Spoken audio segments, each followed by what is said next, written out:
The women and children that were moving in at that point saved my life. WDSU continues to celebrate Women's History Month by highlighting local women who are doing extraordinary things to enhance our community. Tonight, we introduce you to Jackie Silverman. She is the founder of the New Orleans Women and Children's Shelter. It's a story of love in action and the unexpected way blessings come back to those who serve. And our administrative department is all down here. An intimate tour of the Women and Children's Shelter by founder Jackie Silverman and her husband Dan. This is L'Oreal. She's our case manager. Hi, L'Oreal. More than our case manager. She's our... Hello.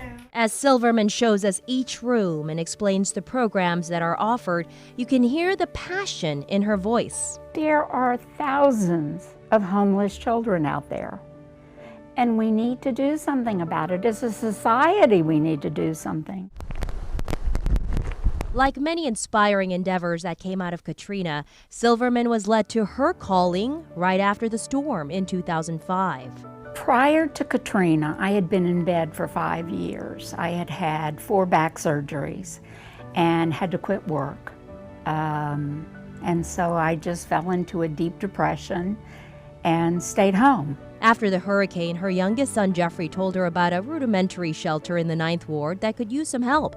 So Silverman simply went to volunteer for a day. Little did she know that behind the dilapidated walls, her life's mission was waiting. It was women in a house that was falling apart, that had small children that were desperate for food, clothes, housing.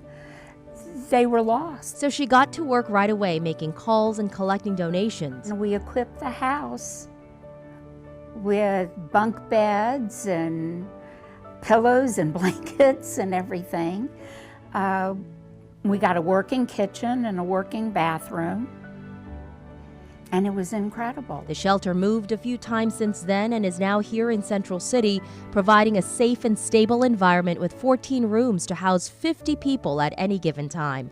Since 2007, the shelter has helped more than 3,000 homeless parents and children. It took on a life of its own. It really did. And when her oldest son, Jonathan, died of an autoimmune disease at the age of 33, it's hard. When you lose a child, you never get over. The shelter consoled her aching heart, one hug at a time. The children would run up to me, and I could hug them, and I could kiss them, and I could nurture them, and they were helping to fill the hole.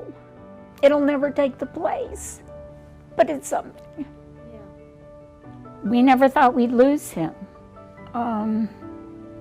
He was getting ready to be put on a lung transplant list, and unfortunately, he never made it. She says the very people she helped rescued her in her darkest hour. And the women and children that were moving in at that point saved my life. On this Women's History Month, Silverman would like to acknowledge all the mothers who are homeless on the streets of New Orleans. If she could, she would probably shield all of them in this shelter where love is flourishing and fond memories of Jonathan are alive. I see him in this building a lot.